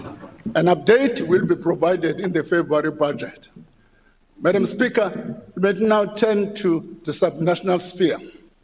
Allocation to provinces protect frontline services. For municipalities, they ensure continued provision of basic services that include water, refuse removal, sanitation, and electricity. The share of the national raised revenue for provinces and municipalities will respectively increase to 4.24% and 9.7% over the medium term. The allocation, among other things, also cater for changes in population growth and to compensate municipalities for increase in bulk services, service charges related to free basic services. In addition, they also ensure the placing of local government operating capacity on firm grounding. Madam Speaker, we are making steady progress on structural reforms that are a key pillar to our strategy of growing the economy. These structural reforms are crucial to dismantling the binding constraints that have held back our economy. They are also about ensuring that every lever of the state works efficiently and effectively toward the same goal of a stably growing, competitive, and inclusive growth. Through Operation Vulindlela, now in phase 2, since it started in 2021, we are building a tangible momentum across energy, logistics, water, and now critical in local government, spatial integration and digital transformation. Not long ago, our country was on the brink of energy crisis. Unreliable electricity supply threatened to derail our economy and the transformation of our society. I'm pleased to say that we have avoided that scenario, and instead, we have begun a march towards reliable supply of energy. Load shedding has come down significantly. Through focused and targeted interventions led by Operation Vulindlela, we are transforming the sector. We are building competitive wholesale market that gives investors certainty. The National Transmission Company has now applied for its market operator license. We are investing in new capacity and alternative sources. More than 2,220 megawatts of solar, wind, and battery projects are in development, with 720 megawatts at advanced stage. Eskom has added 800 megawatts from Kusile Unit 6 and is showing signs of operational and financial improvements. The movement of freight within the country faced serious challenges, resulting in traffic congestion as the transport of goods shifted from rail. This led to an overall decline in the volume of goods and export transited. Reforms in freight logistics are again in gaining speed. 11 private train operators now have slots on 41 routes across 6 corridors. Port efficiency is improving, with vessel waiting time down from 75%, while container handling is faster, with Durban Pier 2 welcoming private operators. We expect to unlock 200 billion in investment over the next 5 years. These much-needed reforms in logistics will increase the volume of rail freight, reduce port congestion, improve the country's economic performance. Water security is a key constraint. We are moving faster to provide legislative certainty, clarity that will stabilize the sector. The Water Service Amendment Bill clarifies institutional rule, while the National Water Resource Infrastructure Agency launches in April 2026. We're also ensuring that investment in water infrastructure addresses the problem of maintenance and old infrastructure. To attract skills, investment, and tourism, we have modernized our visa system by clearing 300,000 backlog. These reforms demonstrate we have and are creating space for private sector investment and building infrastructure. As Speaker, municipalities are at the forefront of providing essential services. However, many are fraught with capacity constraints that hinder their ability to deal with allocated budgets into reliable services. It is for this reason that several reforms have been introduced to urgently remedy this untenable situation. Let me just give and again highlight a particular example.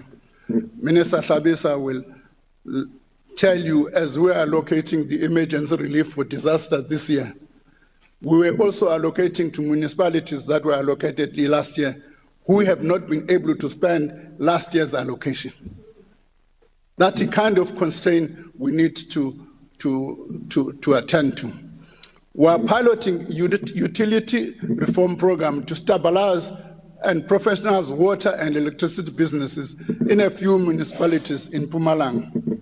To address persistent underspending and capacity constraints at the local level, we are reforming the municipal infrastructure grant. Where municipalities show persistent failure, delivery will shift to an indirect model through agencies such as like MISA and DBSA, coupled with time-bound capability plans aimed at restoring direct funding. We're seeing encouraging progress in metro trading service reform. Over the 2026 budget, 19.3 billion rand has been reallocated towards this reform in line with council-approved improvement plans. Financial sustainability is improving through better billing, tight credit controls, cost-reflective tariffs with indigent protection, and co-funding crowding in concessional and commercial finance. Today, we launch a government's first procurement payment dashboard using data for the basic accounting system. The dashboard is available on the National Treasury e-tender website, showing the payments made to suppliers by most national and provincial government as captured on our payment system. This represents a massive step forward in procurement transparency. The dashboard will identify inefficiencies, anomalies, and uncovering opportunities for consolidation. It also enables analysis of procurement expenditure and the suppliers that do business with state, give citizens, academic and civil society the ability to hold departments accountable, supporting efforts to fight corruption and fraud. Let me just illustrate this point. If you had this system during Tembisa Hospital,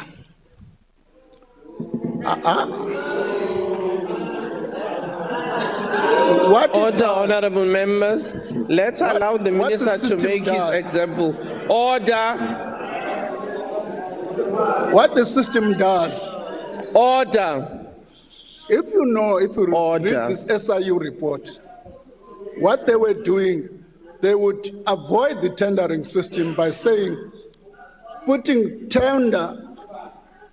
all tenders that are below 500, you are not supposed to tender. You are supposed to ask for 3 quotes. And then people would go on and ask for 3 quotes and split tenders to be under 500. And then this, at the national level or anywhere else, would not be able to track that conduct. What this system does is going to help us to track that conduct and be able to raise flags, to raise red flags at an appropriate time. I know there are some colleagues who says they must abolish tenders. They must first change the constitution before they can do that. We are also waging war. We're also waging war. Minister is proceeding on the next page. I think he's done with his example, so let's allow him to continue. Honorable Minister, you can proceed. Order. Order. We are also waging war on ghost workers in public service. We have heard calls from political parties and civil society. National Treasury is working closely with the Department of Public Service and Administration and Home Affairs on data-driven approach that integrates systems across the government. We are beginning to see the result of this collaboration. We have already uncovered close to 9,000 high-risk cases that have been flagged for further verification. The early retirement program, which provides financial incentive for employees to exit the public service from October 2025, allows for us to rejuvenate the public service. These interventions will deliver long-term average savings of around 3.5 billion per annum. More importantly, they demonstrate our commitment to fiscal discipline and ensure that every rand spent contributes effectively to growth and service delivery. Madam Speaker, the presentation of the medium-term budget policy statement sends a clear message that South Africa is choosing growth, stability, and reform. It represents our commitment to an open, transparent budget process. It is intended to empower all stakeholders to contribute to the discussion of the nation's priorities. It makes transparent the budget framework through which the government seeks to achieve the nation's social and economic development. We will use our collective efforts to increase the pace and scale of tackling unemployment and building stronger economy. Speaker, as I close, allow me to express my deepest gratitude to the President, as usual, and the Deputy President for the Council of their support and for their leadership. Thank you all to the Deputy Ministers of Finance and the excellent National Treasury team led by the Director General.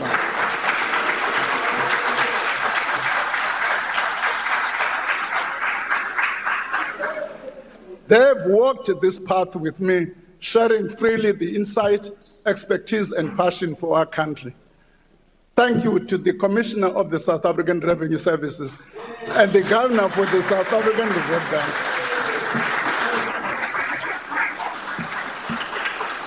Thank you to my cabinet colleagues, the ministers of the Committee on the Budget and the Budget Council from the provinces, who share the heavy load of tough decisions that must be taken in the sustainability of our finances. Thank you as well to what is called the Technical Committee on the Budget, which is composed of a few DGs who have done splendid work. To the Parliamentary Committee of Finance, Appropriation and Public Action, I express my sincere appreciation to all of you. And lastly,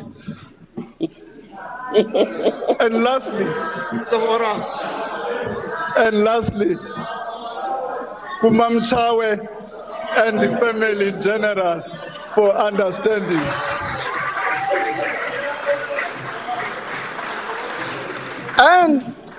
and to the citizens of this beautiful country, for your faith in us, is our motivation.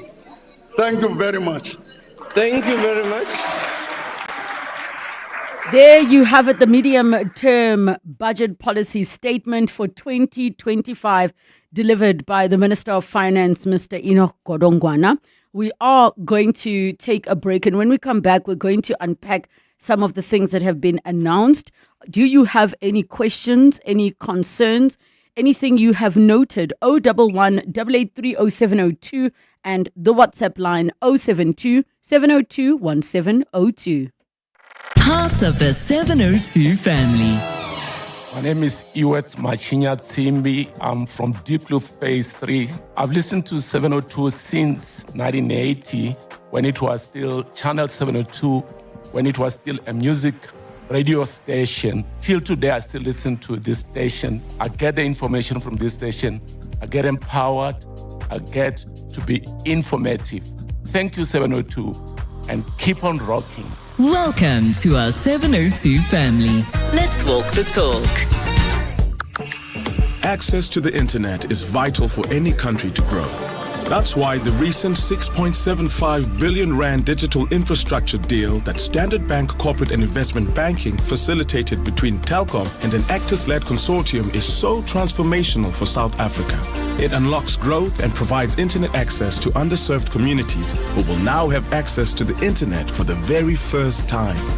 Search CIB Stories of Impact to watch the full story. Standard Bank is an authorized FSP and registered credit provider. T's and C's apply. To walk the talk is to turn words into meaningful actions. And it's what we at 702 are committed to doing every day. We're also committed to following the rules set out by the Broadcasting Complaints Commission's Code of Conduct. To give you balanced programming, fair comment, and accurate news. But if we stumble along the way and you feel we're not living up to the code, let us know on comment@702.co.za. And if after that you're still not happy, you can direct your complaint in writing to the Broadcasting Complaints Commission, PO Box 412365, Craig Hall 2024. For more, visit bccsa.co.za. For the first time on African soil, business leaders from across the globe will gather for the B20 Summit in Sandton from 18th to 20th November. On the agenda is inclusive growth and prosperity through global cooperation. Today, the Clement Manyathela Show will be in conversation with Nedbank to discuss all the insights, expectations, and predictions ahead of the summit. So tune in to 702 in conversation with Nedbank, proud sponsors of the B20 Summit. Nedbank is a licensed FSP and registered credit provider. Classics on Turf is back, where golf and classical music meet in one unforgettable Johannesburg night. Join 702 at Kelani Country Club on Friday, the 14th of November, as Kukwano Masote leads a full orchestra bursting with energy, color, and rhythm. Sharing the stage, Judith Puma brings her velvet voice and unmatched charm to a proudly South African musical celebration. Your ticket includes delicious canapes and welcome drinks, and with a rainproof setup, the show goes on no matter the weather. Book now at quicket.co.za. Classics on Turf is proudly made possible by Telkom and brought to you in partnership with 702. Your voice. Your life. Your afternoon radio. On 702 Afternoons. With Relebogile Mabotja. 12 minutes to 3 o'clock, and we are continuing now post the medium-term budget policy statement for 2025 that was delivered by the Minister of Finance, Mr. Enoch Godongwana, with Ricardo Smith, Chief Investment Officer at Absa Investment, who was our finance feature guest, and we kind of are continuing with our finance feature. 011-883-0702 and the WhatsApp line 072-702-1702. So, Ricardo, what are your initial thoughts coming out of the speech? Look, it was an overall well-balanced budget, no huge surprises in it. Did see that revenue overshoot that we're anticipating. However, only seeing 19 billion revenue overshoot as opposed to the 35 that we're anticipating. Debt to GDP now expected to peak at around 77.9% versus the 77.4%. So not a major shift. And this is primarily on the back of the inflation trajectory, which has been changed. And a big one is, the finance minister reaffirming that target to an official 3% target with a 1 percentage point tolerance of inflation, within the 3% target, as opposed to the 3 to 6% range, which has been quite wide. So that was quite a big move, a bit surprising to hear that as emphatically supported, as that, although we were anticipating it to be baked into the numbers. Slight negatives, but this is on the back of this lower inflation target, is that economic development, on average, now expected to allocate around 5% per annum growth, whereas before they were seeing 7.8. But a huge positive is that debt servicing costs now expected to grow at an average of 3.8% from 6.9. And before this, this line item was growing in double digits and was the fastest growing expenditure item, and it has dropped down the list, which is quite significant, in containing debt. Another 31 billion from the gold and foreign currency reserves being tapped into, that strong gold rally and the stronger rand actually allowing them to take a bit of profit. And we've seen this in the past. Wasn't necessarily anticipating that to be touched on today, but it certainly was, and that will help contain the debt. Before we go into more detailed information and sort of unpacking of the speech, what do you wish he had touched on that he did not? It's always a difficult one. I think for me, the allocation to economic development is always very crucial, and typically gets slightly less airtime. The one area which he did go into detail on was on the infrastructure. He went into the railways, he went into PRASA, et cetera, et cetera. The water crisis is a big one. To what extent enough attention is being spent on that? There is a bit of a question mark. But it is a, well-balanced budget. One sore point for government's budget is always the wage bill. It is the largest item on their expenditure.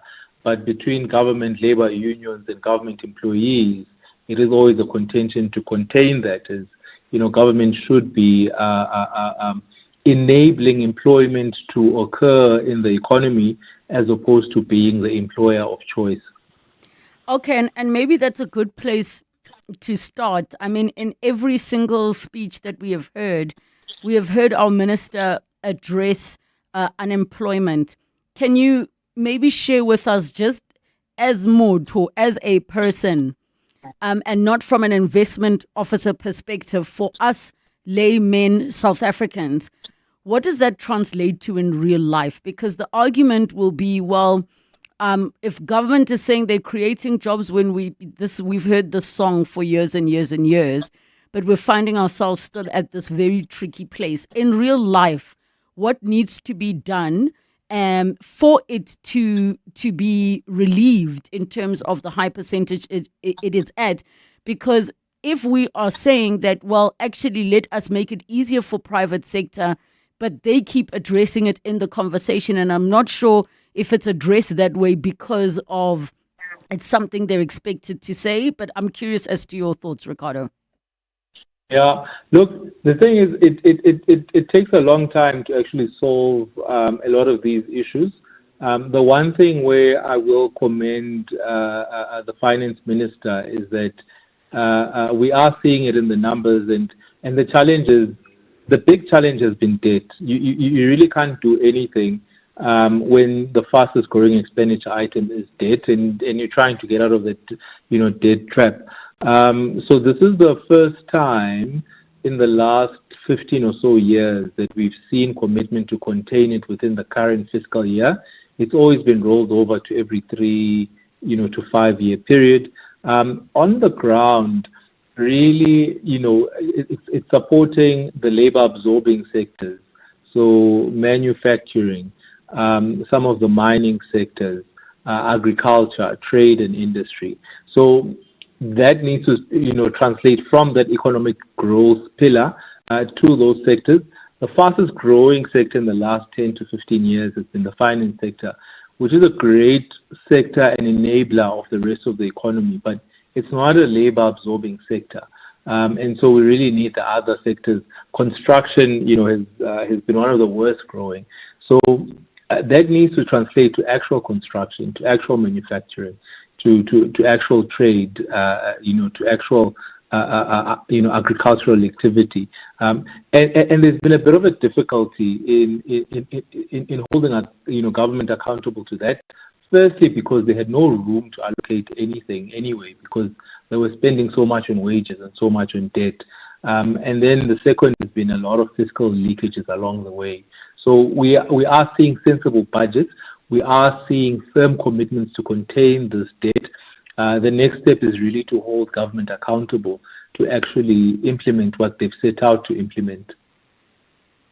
Okay, and then in terms of one of the issues that I sort of picked up on is in his speech, he was speaking about medium-term savings, the 6.7 billion, by closing or scaling down low priority and underperforming programs immediately. And then going on to say that more than half of this involves identifying people who are double dipping and defrauding the social grant system.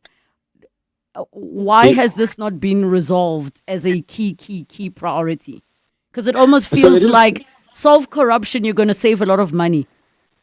No, it is key, and these are some of the fiscal leakages we speak of, and this is where the accountability needs to start coming in. Like I say, the proof is in the pudding. Once you start solving those issues, we do experience it, and we're experiencing it on the energy front. We're not living on the edge of stage 6 or stage 7 or whatever stage we're at.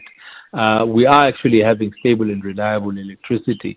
We do experience it in terms of the revenue that government collects and is able to reallocate to the rest of the economy in terms of the railway infrastructure and the ports.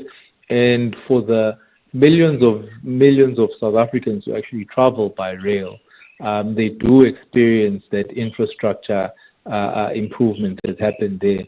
And so it does take time to filter. But the experience does come through in employment, it comes through in price stability, it comes through in absorption, it comes through in having less and less South Africans sitting at home with nothing to do, but actually being put to good use in this economy with everyone participating positively. And then very quickly, with lower inflation and the stronger rand, what are the implications for us as everyday South Africans? Yeah. So there's long-term positives. It's lower price growth. It's in line with our trading partners. So we import for less and etc. So there's a lot of good. And in the long term, it's lower interest rates in the long term. The unfortunate bit with the lower inflation targeting is that at the moment it does mean a slightly tighter monetary policy as well as a tighter fiscal policy. So we get a bit of pain in terms of interest rates, and we get a bit of pain from an allocation perspective. And there's bound to be some challenges from labor in terms of some of the wage growth numbers that are going to come out of this for containment of inflation further down the line. So it's a bit of pain now and a bit of gain later. But then, we must hold them accountable for that gain translation and not letting that get lost in these many leakages. Ricardo, thank you so much just for chatting to us and also just enlightening us. And I know that the conversations are going to continue. We look forward to engaging with you again on our finance feature. Thanks for having me. That is Ricardo Smith, Chief Investment Officer at ABSA Investment. The conversations are, of course, going to be continuing on 702 Drive around the implications of the speech. Summer is about rewarding yourself with oceanic views, sizzling braais, and so much more. Earn your share of 120 million rand in real cashback, depending on your rewards tier, when you pay with your ABSA Visa card. Plus, enter the ABSA Swiper competition and stand a chance to win one of 10 cars. This summer could be the best you've had in years. Your story matters. ABSA, T's and C's apply. ABSA is an authorized FSP and a registered credit provider. At Isuzu, we know every delivery, every kilometer, and every load is building something bigger. This truck month, set your business up for success with special deals across the Isuzu N and F-Series ranges. Don't get left behind. Speak to your Isuzu truck specialist or call 08600 Isuzu and secure your truck month deal today. Isuzu, with you for the long run. T's and C's apply. Thank you so much for joining us on 702 Afternoons. I will not be with you tomorrow and Friday, but I'll see you next week. It's 3 o'clock. This is EWN. Minister Godongwana reduces the country's inflation target, and a popular Legombo musician arrested for attempted murder.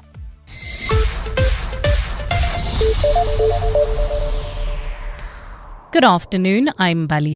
Has reduced the inflation target to 3% with a 1 percentage point tolerance band. He announced the bold move while tabling the medium-term budget statement in Parliament this afternoon. Lowering the inflation target has been a point of contention between Treasury and the Reserve Bank for some time now. But this afternoon, Godongwana conceded that the benefits of a lower inflation target will outweigh the costs, especially for cash-strapped consumers. Lindsay Dentlinger has more. It's been the advice of experts 3 years ago already that government review its inflation target of between 3 and 6%. While adopting a 3% inflation target will initially slow gross domestic product and revenue growth, Finance Minister Godongwana says future benefits will outweigh this. Over time, the lower target will decrease inflation expectation and inflation creating room for lower and inflation and creating room for lower interest rates. Lowering the targets aligns the country with international best practice and makes the cost of borrowing cheaper. The short-term fiscal cost of lower target, which include nominal GDP and revenue growth, will make achieving fiscal targets more challenging. The Reserve Bank is now expected to guide inflation towards the 3% target over the next 2 years. Lindsay Dentlinger, Eyewitness News, Parliament. Staying with the minister's speech, the Madlanga Commission of Inquiry and next year's municipal elections will receive a big chunk of additional funding as Treasury increases its contingency reserve to a whopping 13.5 billion rand. Treasury sourced additional funding through increased revenue and debt savings as it revises its spending priorities over the medium term to cater for infrastructure and other contingencies. The adjustments were contained in the medium-term budget policy statement, also include funding disaster relief backlogs that were not funded in the previous financial year.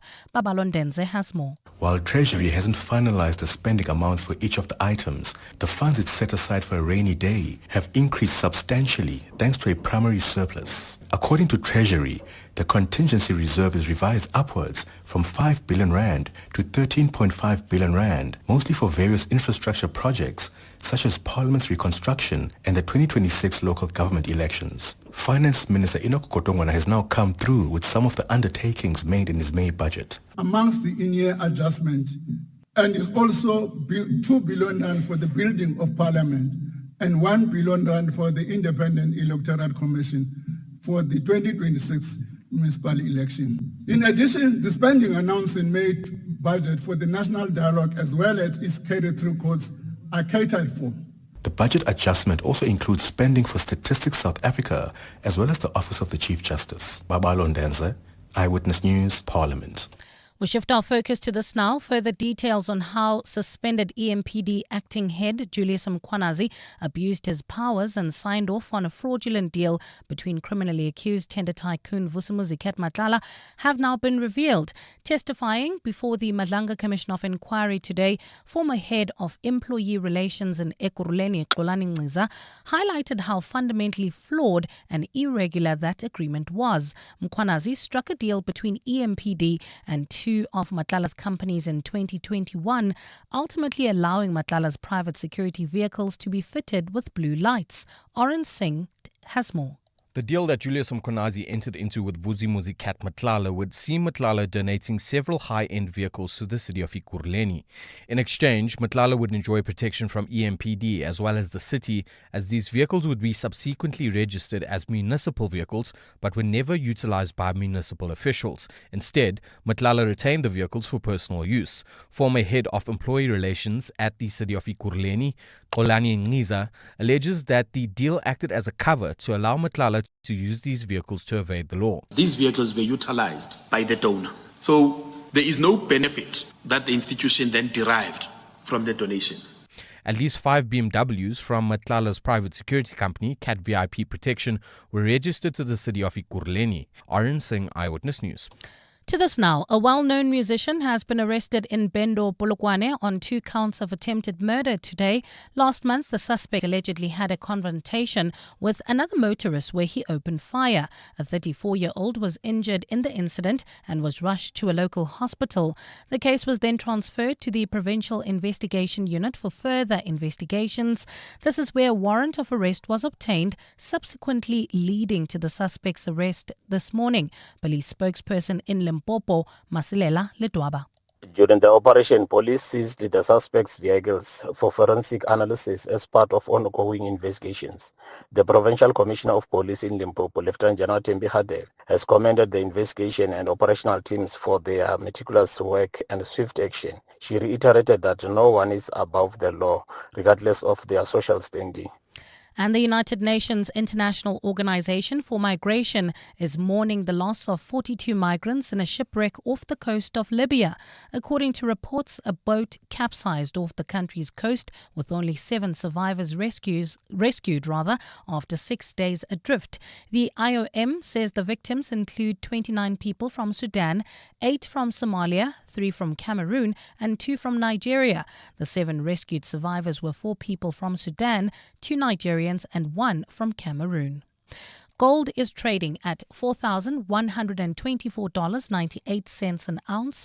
The rand is at 17.14 to the dollar, 22.47 to the pound, 19.83 to the euro, and Brent crude oil is at $65.16 a barrel. Traveling through Sandton, heading towards Midrand, there's bumper-to-bumper traffic. This is on the M1 northbound between Grayston Drive and the Bethlehem interchange. Also look out for those roadworks. This is in the Kelvin Alex area on the N3. Affecting traffic in both directions between London Road and the Bethlehem interchange. And finally, if you're traveling into the Joburg CBD coming in from Germiston, slow-moving traffic, M2 westbound between Heidelberg Road and the Crown interchange. In your sport, South Africa confident ahead of their test series against India. Josh Hazelwood given the okay for Ashes opener following hamstring scare. And Toto Wolff in talks to sell part of his Mercedes F1 shares. It's a partly cloudy afternoon in Gauteng with afternoon showers and thundershowers expected.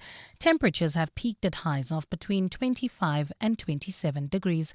The top story in EWN this hour, Finance Minister Enoch Godongwana has reduced the inflation target to 3% with a 1 percentage point tolerance band. 702. Live On the Prime Media Plus app. DSTV channel 856 92.7 and 106 FM. Let's walk the talk.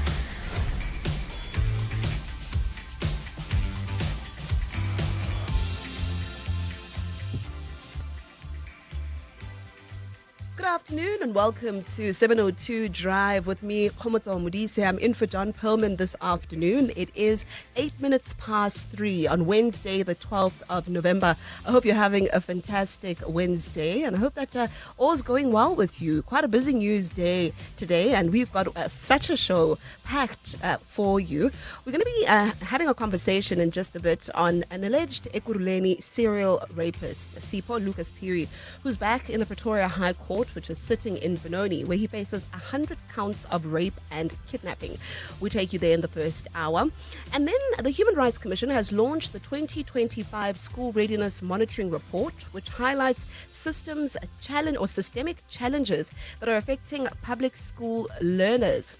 And then there's a report that says majority of South Africa's US dollar millionaires, yes, that's a thing, they actually want to be taxed more. According to the report, they're backing a 2% wealth tax, so we'll have that conversation. And of course, Finance Minister Enoch Godongwana has been delivering the midterm budget, and we'll be having a conversation with an economist, but we'll also have Stephen Curtis, who will help us make sense of it all. And staying with your monies, on Minding Your Money, we're going to be talking about microlending and how players in that space say it's just not profitable anymore. On your drive team this afternoon, Rufue and Tediso are the producers taking your calls. The two Karabos are with me in studio. That's Karabo Malapile, who's our technical lady, and Karabo Jale is watching the roads. Stephen Curtis, of course, is on business, and Mbali Dlamini has your news. That's the show this afternoon. Get in touch with us on 011-883-0702, 072-702-1702. We're going to be having a sharp focus on your money matters this afternoon. I'm looking forward to that conversation with the economists, especially around the body language of Finance Minister Enoch Godongwana as he delivered that MTBPS, or the midterm budget policy statement. All right, it's 10 past 3 right here on Afternoon Drive. So I'm looking at the TV screens and everyone is on budget. It is budget reaction or budget reacts from what Finance Minister Enoch Godongwana had to say. If you heard there in EWN, National Treasury saying they've managed to save 6.7 billion rand through its targeted and responsible savings initiative. And that basically means that they've been able to scrap or phase out over a short period what they call government projects. So government programs which they felt were not necessary or could not be sustained, they've scrapped those out in the medium term and they've saved 6.7 billion rand, which is fantastic news. But Sfiso Skenjana, who's an economist, will help us make sense of it all and really tell us what that means. Is that sustainable? Is it a once-off thing? How many of these projects can we scrap? What was the quality of the projects? And do we know how the ordinary South African will be affected by that? I am looking forward to that conversation later, and I'm sure you also have your views on Enoch Godongwana and his budget, especially in light of the G20 summit, which is next week. I have been looking out for his tone. I've been trying to read his body language. Of course, what he says this week matters in light of the G20 summit next week. So we'll have that and more in just a bit. Another story that I am looking forward to is that story on the Human Rights Commission and what's affecting students in public schools. I'm sure there are many, many challenges, from feeding scheme problems, administrative issues. There's a lot going on there. So please be on the lookout for that conversation. Our random thought of the day, right here on 702 Drive. So I was at a wedding at the weekend. Okay. It was my cousin's wedding. She had met her husband in Dubai. So she'd been living in Dubai for a while. She met her husband who'd moved from the US and was living in Dubai. And he's of a Chinese descent, and of course she's black, she's Dlamini. And they met, and she says she was speaking about how initially she wasn't so sure about him until he started speaking. And I think the guy was rather smooth, or whatever pickup lines he used clearly stuck and they worked. And I've been thinking, what are some of those pickup lines that were used on you, or that someone pulled out, and initially you thought that's silly, but it caught your attention And today, lo and behold, you are together, or you were together for some time. You know, a pickup line that you initially thought, that's so cheesy, that's so corny, but it caught you, and you ended up being with that person. Karabojale? Gee, I'm a natural charm, so I don't need. I don't need pickup lines. But I remember some of my. Come on. I remember some of my friends' lame pickup lines. Okay, so here comes that. I'm sorry, I can't take you seriously. Go ahead. Hey, Holmes. Hi. Are you tired? No. Because you've been running in my head all day. That's lame. I knew it. I've heard it. Some people say you've been running on my mind. You must be tired because you've been running on my mind. That's such a horrible one. I don't think anyone has fallen for that one. I don't think so. Oh, yeah, well, I never used it. Are you sure? 100% sure. You were far too confident using it now. Rafue, pick-up lines from you. Good afternoon. Good afternoon, Khumotso, and to the rest of our 702 family. So this was a specific year. When was it? When I was in, I think, my second or third year in varsity. So I used to do odd jobs. So I was stock taking for, I don't know what shop it was. And we took the last taxi. So it was cramped. Everyone was tired. We'd been there since 6. We wanted to go home. And, you know, it's like we're literally sitting on top of each other. Mm-hmm. So this guy is sitting so close to me and I'm sweaty, I'm uncomfortable. He says hello and I'm just cramping. I'm like, hello. And then he says, are you all right? I'm fine. That's me. Yeah. And he's really persistent. And then I don't know what he says. And then I start laughing. And then he's like, oh, we have a Kodak camera moment. And then he started making, you know, those flash sounds. Oh, my goodness. Yes, and I just started laughing. Oh, wow. And he got my number.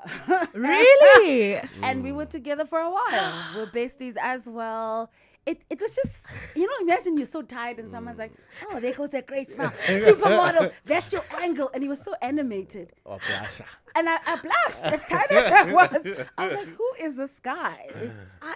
I don't know. I've always thought pickup lines are just so corny. 100% so. But it worked. It worked. Yeah, and you were in a relationship with him. Yes.